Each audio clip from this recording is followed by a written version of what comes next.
Thank you, Dr. Shim. We will now have a panel discussion on community-based lifelong learning in Singapore. What's next?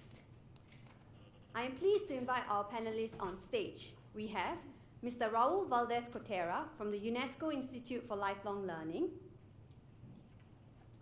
Dr. Josephine Fleming from the University of Sydney, Dr.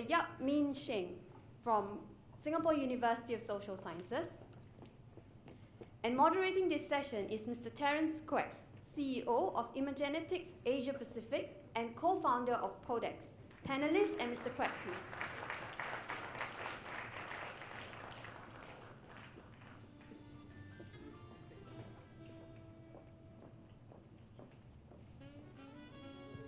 So good afternoon, ladies and gentlemen, and I think we are in the last lap before the end of this fantastic conference. So I think we already heard from the two keynote speakers. So I'll just do a quick introduction about Dr. Yap. So he's an educator. He held many teaching positions. He was a vice principal of one of the educational institutions. So today's topic really is about community-based lifelong learning in Singapore and what's next.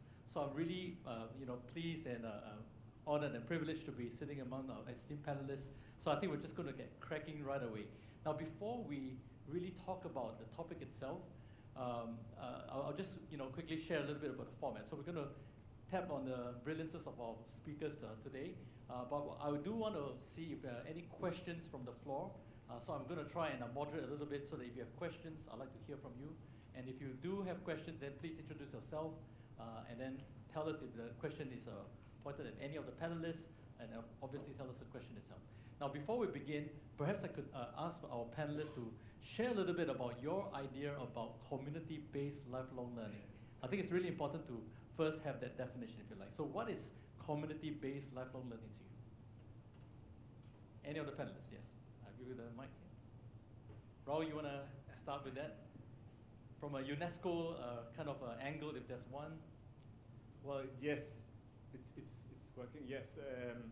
Well, the concept of community learning has been there for many years already, and the richness of the concept is that still, even with new technologies, people like to learn together.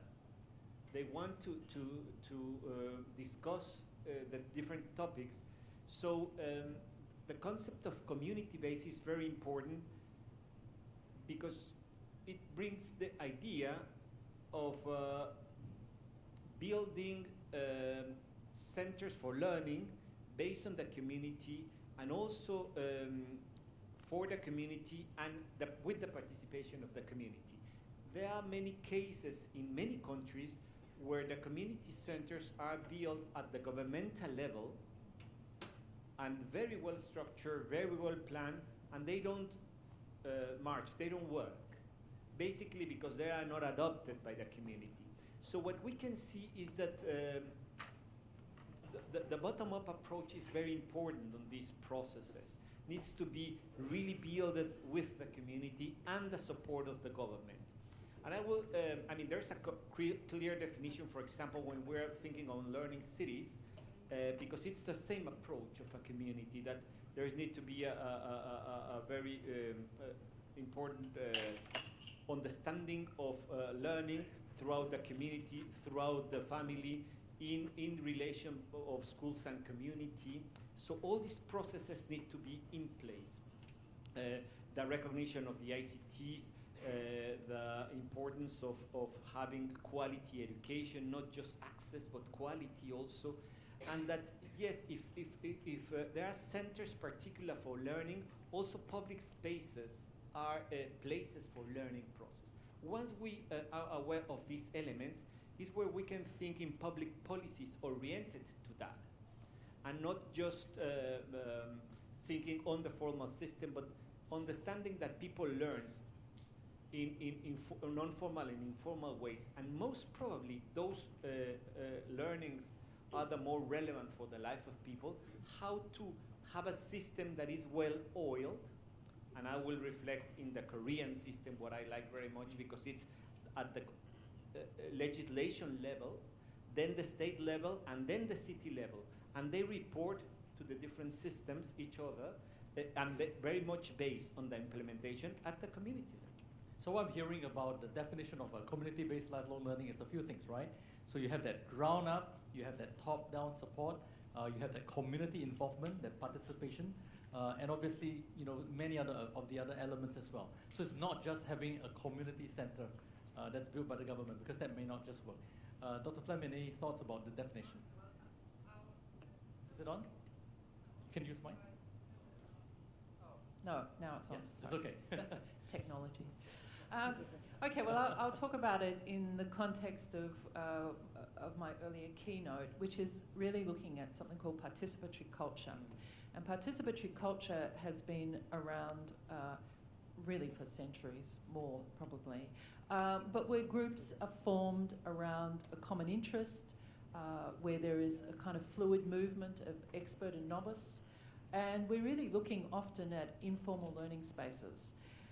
And within digital technology, that's been amplified because it's allowed groups to have a physical presence, and I think that physical presence is important in learning. Otherwise, we may as well all go home now, because all the major universities have put courses online, and what's the point of going as institutions? I think there are challenges, by the way, with the commercial introduction of education, where commercial players have entered into that workplace. And I think institutions are working through that now. However, so participatory culture with technology is able to be amplified because it's both online and offline. And there's no doubt that online spaces have really created common interests and have really created ways to actually learn and work together in the best of it. Of course, participatory cultures have always also allowed people to come together and kind of learn off each other and thrive in spaces that are very negative as well. And we see that with rise of various right-wing groups who certainly fit the definition of participatory cultures. But I think in the context of what I was talking about earlier, I think it is informal, and I think support at a top-down level is certainly can be very beneficial. But I don't think we necessarily want those informal spaces to all find their way into government policies. And I think that informal learning environment, where I think is an interesting space, is where that informal learning can be recognised. And if I just can quickly give one anecdote, actually, a film that was made by one of the students this year. She was doing an undergraduate degree, but she also works in the graphics industry and had been a successful professional. And her film was actually about the fact that now she was talking with one of her designers who had studied graphics at University of Technology in Sydney. But now graphics companies are actually employing people who teach themselves on YouTube, who are young and cheap. And that also presents kind of they're learning real skills. So, okay.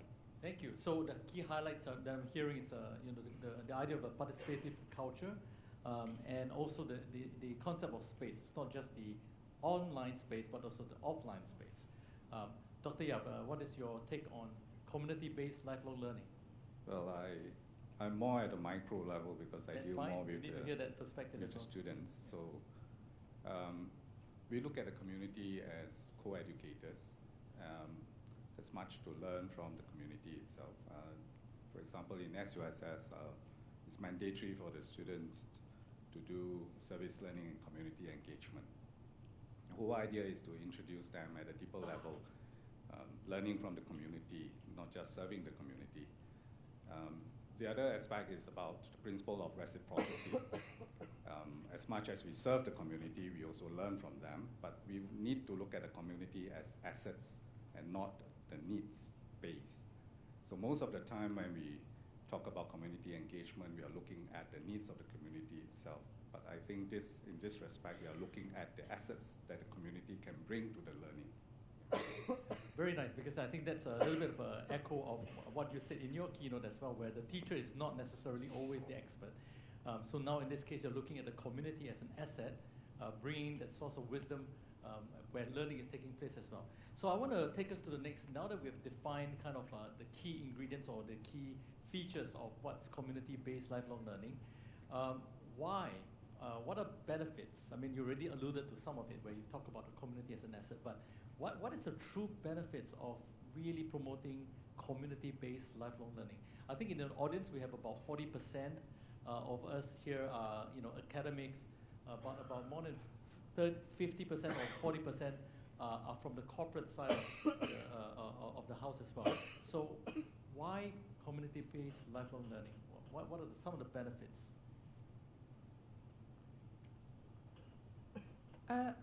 Well, a theme of this conference and a theme in all our lives is that change is really so rapid, and what we need to get used to is change. Now, whether or not that slows down, we don't know. And so I think community-based learning is really important and should be supported at least in aspirational, at an aspirational level by very powerful people in very high positions of power. Because a community has to learn to live with change, and it can be very exciting, but people need to be supported and not feel threatened by change. And often, and I think Singapore looks like a very successful community in terms of doing that. Singapore has policies where they really take community into consideration. Looking at a totally different area, but housing is kind of essential, really, and very impressive. So I think that it needs to be supported, and people need to feel encouraged and confident going forward, not with threats about what technology offers, not with threats about what change offers. And as I say, I think Singapore is highly functional. I think in Australia, unfortunately, we have quite a dysfunctional environment at the moment, where the threats are great. The way it's presented from the top change is presented as a threat, and it just leads to fear. And how can you learn new things with fear? And so I think that is. So one of the key benefits, really, it's about social cohesion. Helping people feel supported and not to be afraid of change that's coming and so on. Thank you. And what about promoting UNESCO, lifelong learning city? So what are some of the benefits of having community-based lifelong learning? Well, I need to say that when I was talking, for example, about these youth that are not included in education, that are not included in the world of work, and the problem is that they are not included in the community. So it's a matter of exclusion, the main issue. And in a way, we can see that people communicate around the world through internet and all these sources, and they cannot communicate in the community. They don't have a slot, a space, a voice in the community. So if we don't think these spaces as an inclusive spaces, it's very difficult to build this social cohesion where you're talking about. And it starts with family, in intergenerational learning, with the neighborhood, with the community, and you need to build these in the different levels until you become a learning city, a learning country, a learning planet. But that needs to go in that direction. If not, I mean, it's a matter of inclusion of the difference. And then something that we can see is that this structure of I'm going to be careful on what I say, but these universities, for example, responding to the needs of the world and not responding to the neighborhood, to the needs of the community directly. What are the needs? And now there are interesting definitions of universities that they call university neighborhoods. Or it's a word in other languages, but it's responding directly to the needs of the people in there. And of course, I like very much what you're saying, and learning from them. Because again, what I like very much from learning is the level of power that you are teaching and learning at the same time. And this is very much based on Paulo Freire, this Brazilian pedagogic professor, who teaches this. I mean, it's pairs. So we're talking while we're teaching, we're learning. So it's a process that we need to keep on maintaining, and then on that respect of the other is where we build this social cohesion. And what other benefits? Well, I will say it's also the possibility to build more economical prosperity around us, of course, and sustainable development. At least this is the approach that we would like to have on learning cities, on learning communities. Very nice. So again, similar theme on social cohesion, but then also going right down to make sure that we have inclusivity, right? Because you cannot build social cohesion if you don't bring in people who are already excluded from certain communities, and then building that towards prosperity and so on and so forth. Dr. Yeah. What about at the micro level? No, I just want to tap on the point that is raised about university. I think SUSS is quite unique as a creature in that sense.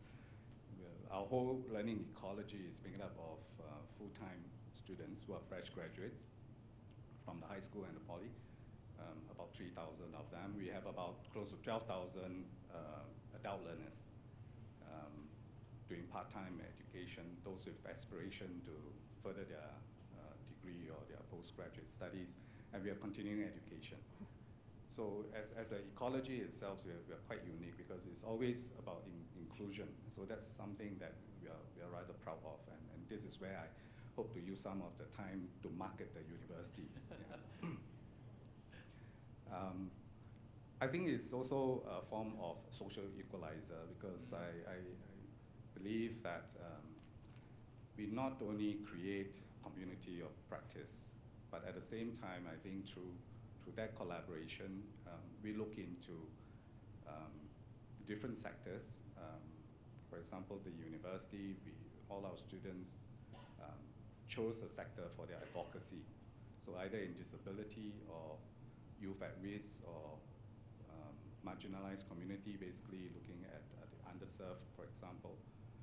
Singapore is quite unique. We are not ruled by tyranny of distance. We are very small as an island. I think the society, the community is very compact. Because of that, I think it is easier for us to develop that kind of relationship and partnership. At the moment, the university works with close to 190 community partners in doing sustainable projects as well as sustainable learning. So the only thing is that we have been talking about lifelong learning, about accreditation. This program itself is not credit-bearing, and no hours, no prescribed number of hours that they have to spend. I think we have gone a long way in involving this culture because in the past, the education system here, from young, we have been cultivating this community-based learning. We call CIP, Community Involvement Program. They used to prescribe 6 hours for every child. So what the schools normally do, and this is where there's a dislocation between policy and implementation because the policy intent is good, it's great, right? Every child, 6 hours spent with the community, but what the schools normally do is they do it as a post-exam activity.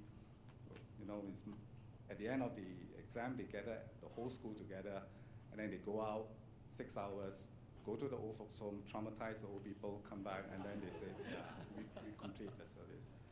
I think over time we have made a lot of improvement in those areas, and it's really to articulate what are the learning outcomes at the end. I think again Singapore is fortunate, like you say, we are structured. We start that at even the primary school level all the way through the university. So the challenge for us is really at the university level, where we are the recipient of this community that comes to us and the students that come to us, how we're going to escalate the learning. And I think more important is the sustainability. Not the 4 years that they spend with us. The moment they leave the portal of the university, they go back to their individual lives. But how do we sustain that motivation and that interest? Yeah. Very nice. So on that note of sustainability, I think some of our esteemed colleagues who are academics, who are doing research in that area, or if colleagues who are working in corporate settings and thinking about how do we start more COPs or create more communities of learning. What would you say would be some challenges that you've seen in some of the examples, whether in some of the UNESCO cities or in Australia perhaps, or even in Dr. Yap's, your various educational settings, what are some of these challenges, common challenges or pitfalls when it comes to us really trying to grow community-based lifelong learning? Maybe start from me this time. Yes. I think, in my opinion, we discuss a lot about this, and I think we know the positive outcome of it. But to us, the challenge is about community readiness. Readiness. Is the community ready to co-teach or to help in the learning? The other part that we are facing is the learners. Are the learners ready to learn from the community? And of course, the third challenge is about sustainability. We talk about lifelong learning. Yeah. So it's a continuum. It's a lifelong, right? So it's a lifelong commitment. Yeah. Sustain that. Yeah. Thank you.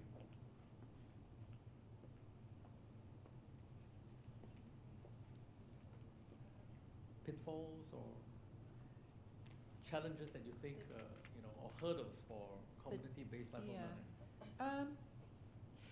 Well, all right, I'll speak to one issue in Australia. I think at times there has become a great focus on accreditation, and that somehow validates learning. And Australia has a very comprehensive certificate system, and I think that it's really important that learning isn't just motivated by accreditation. And I think that is one of the pitfalls, is that message, I suppose expanding on what I said before, that message hasn't really been communicated. And I think that is a message that needs to be communicated from the top, a kind of a real dedication to learning. And I see that in the Australian context. I mean, it's a cultural context, I suppose. At times there is an anti-education sentiment, and it's not just in Australia. And I think that's a dangerous. Maybe I'm going a little bit off course here. I think that's a dangerous sentiment, particularly when we're in an age where we need to respond to problems we've got in the world in complex ways. And I think that again that attitude really needs to be kind of supported by the top. And so I see that as a pitfall in Australia. There are many interests. For example, with what's happening in climate, Australia's response has been fairly pathetic. And again, I think it does actually segue into that, where we're not being encouraged to think in complex ways. So, yeah. So we talked about readiness, and sustainability, and obviously the mindset or the attitude towards that. Raúl? Well, I think I have two or three elements that I will try to explain. But what I like very much working in the community is that it's very much based on the needs of the people. So it's really reflecting what they want to learn. It's not imposed or shouldn't be. So that's make already, if that's the case, that makes things easier in a way, because even if they don't have time, even if it's difficult, at least they learn what they want to learn. And in many countries, they use these community learning centers in order to certify, a little bit following what Dr. Fleming was saying, certificates for basic education, whatever. But I think this has been twisted a little bit, because I'm not entirely sure, even if I'm very much pushing that education is a right,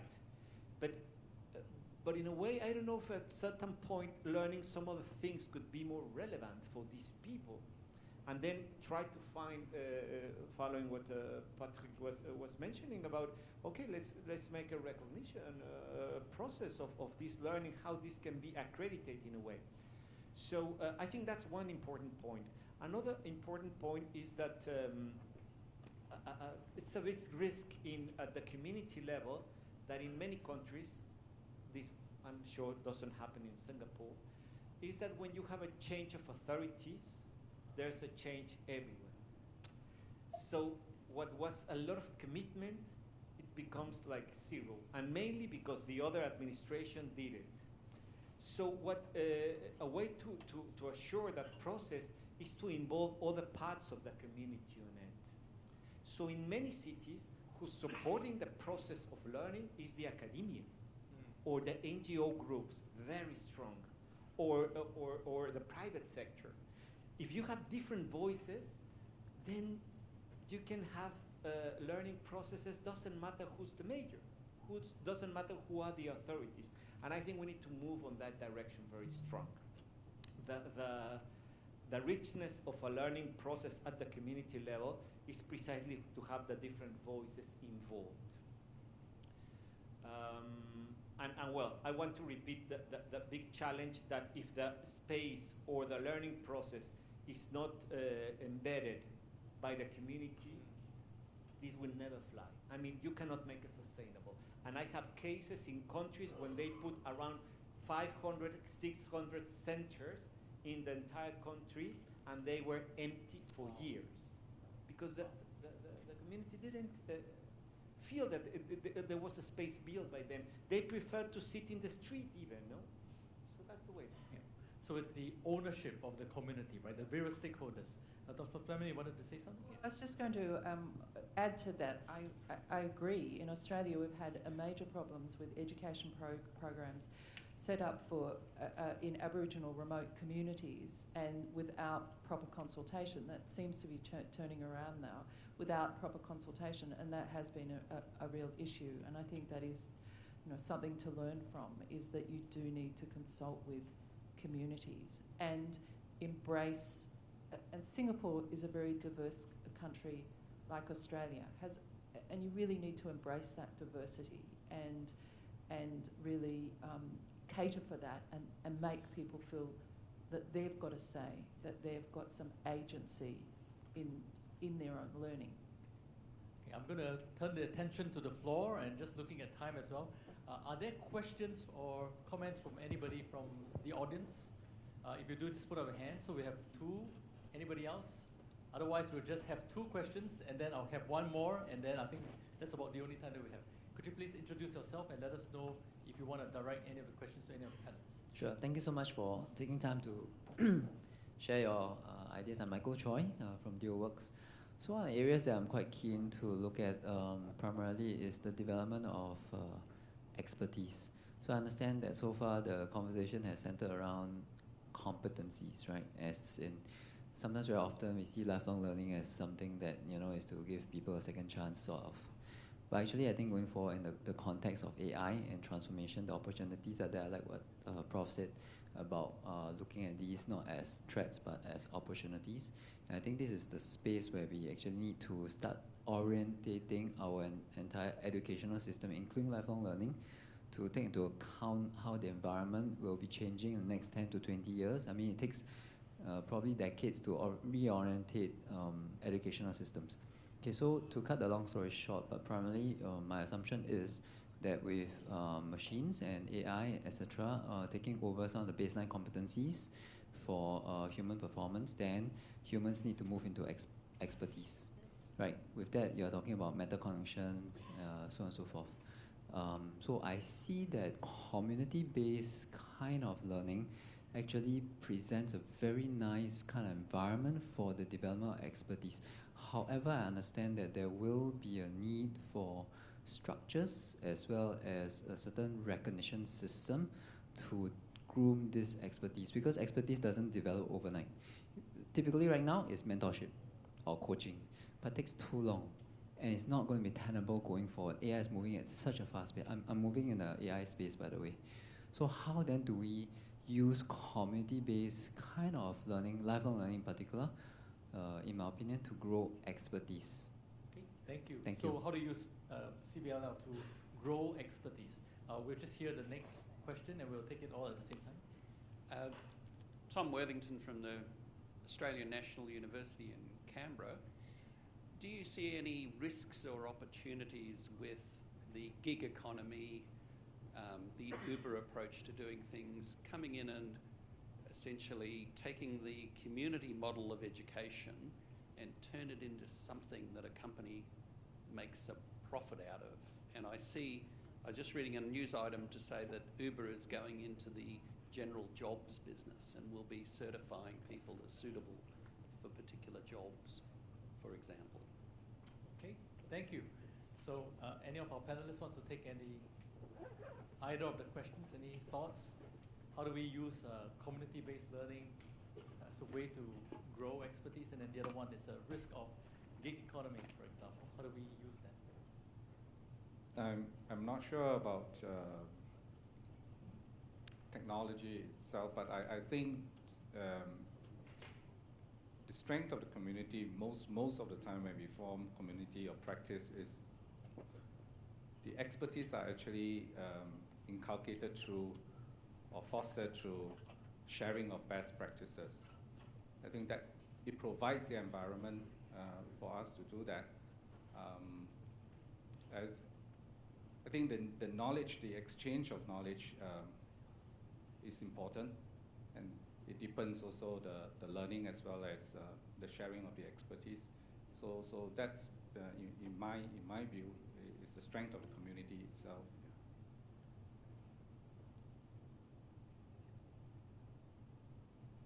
I'm not sure I'm answering these questions because they are quite difficult for me. And I think they are difficult in general. But in a way, I was just thinking that there are important things to learn and to monitor if we're thinking on the relevance of learning outcomes. This is very important. However, I need to say that sometimes at community level, there is more a subjective issue that is quite relevant in my own opinion. When you start asking people, how do you feel about this? Do you feel you are learning? I'm not putting an exam on the learning outcomes. How do you feel about the process that is taking place? And you know, what happens is that people, in general, many of them vaccinated of the official formal system, that they think they cannot learn. What permits this community process is to see that they are learning in a way, and they like to continue the process. Once you have that arena, and I think it's easy then to move into these improving expertise competences, but the thing is that you need to put the arena, have it ready for that. And then on that basis, once you have it, which I think is a great value, I was visiting some cities in Republic of Korea, and there is a lot of entrepreneurial work on that. And mainly it was interesting because the mayor was saying, you know, we're fighting a lot with these big monopolies in Korea. I don't want to say names, but you know them. And we need really to start working from the community needs and responding the needs of the community. And people getting expertise in those fields that could respond to the needs of the community. And then it's very interesting because it's a quite innovative economy that the one they're developing. So I think what you are doing through community is setting the arena in order to move further. Thank you. I would say that, you know, it's presented as a threat, AI, constantly, and the new jobs that are coming and the expertise. But the people in those areas are usually very poor at communicating what those new expertise are. And I can think of a new area of expertise, actually, a layer between IT and the community, where things are actually explained in languages that we can understand. Because sometimes we're being asked to swallow rubbish, really, when you distill and get. And I think that presenting things as a threat and the world's going to change, we're all going to lose jobs, and yet nobody's talking about how those jobs are going to be changed. at a community level. In terms of the gig economy, I think, I find the gig economy is somewhat concerning in terms of workers' rights. But I also, this is personal opinion here, can I give personal opinion? Yeah, absolutely. I wonder if it's the tech boom Mark II, or bust actually. I know some of these businesses models are not really sustainable. I mean, they're staying up, but Uber's, from what I know, it doesn't seem like a sustainable model. So, but I think the gig economy is a concerning. It is in Australia, and I'm sure in Singapore. We fought long and hard for workers' rights, and they're just disappearing before our eyes. And I find it very upsetting. I find it very upsetting for the young people in my country who can't afford housing, and now are expected to do jobs where they're not even paid a proper wage. So that's my. Thank you. Well, on a very serious note, I do want to have one last question just for our panelists, and I'm going to ask you to think about this, and then I'll do a little bit of a wrap-up. So the final question I'm going to ask you to share would really be coming back to the question of today's discussion, community-based lifelong learning in Singapore, what's next?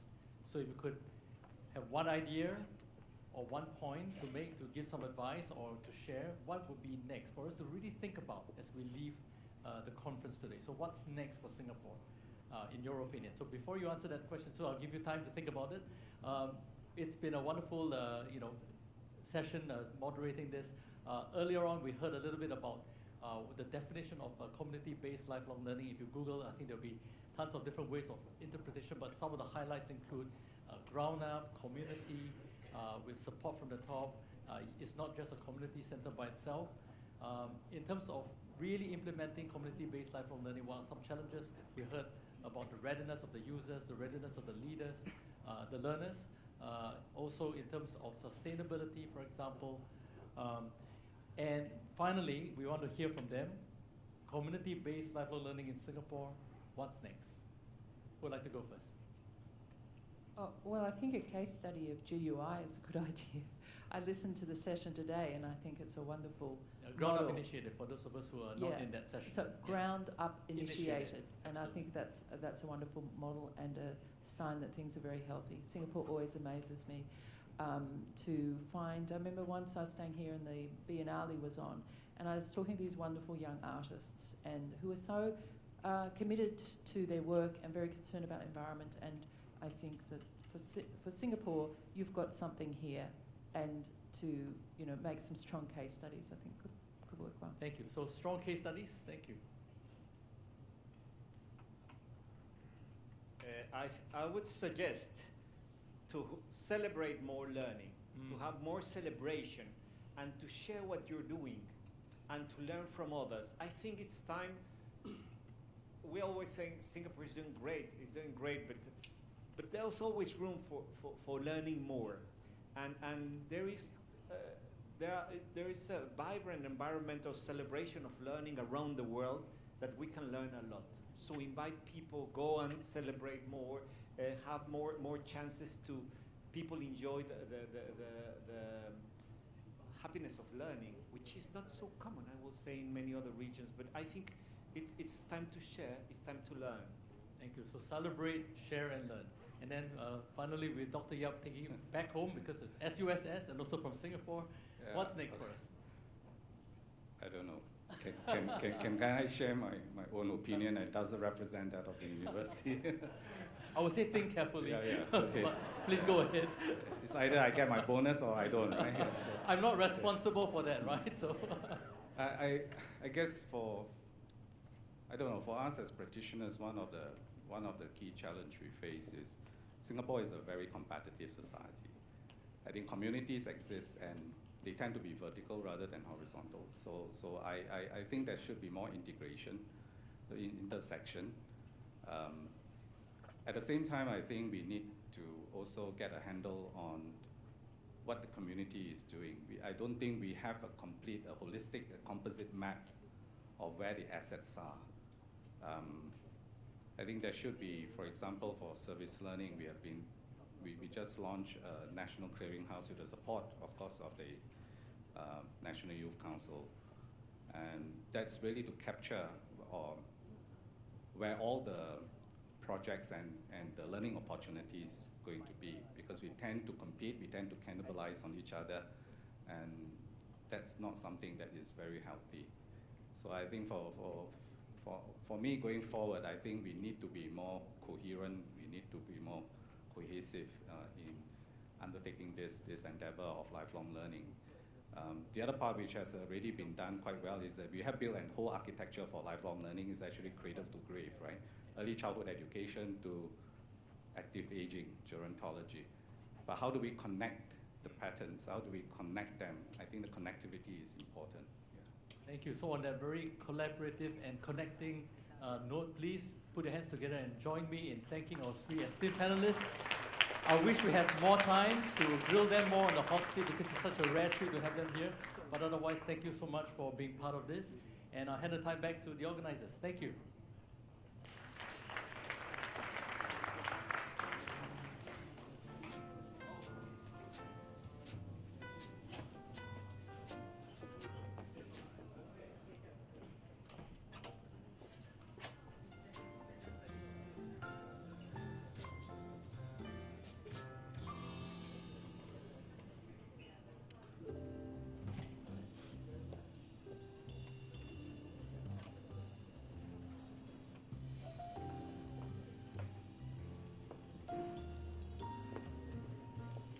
Thank you, panelists and Mr. Quek.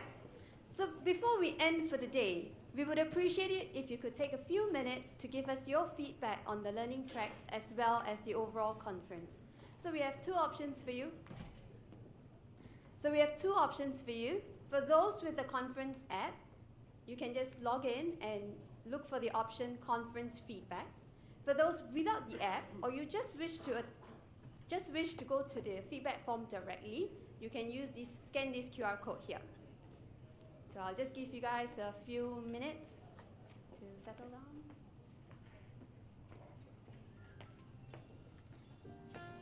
Okay, fantastic.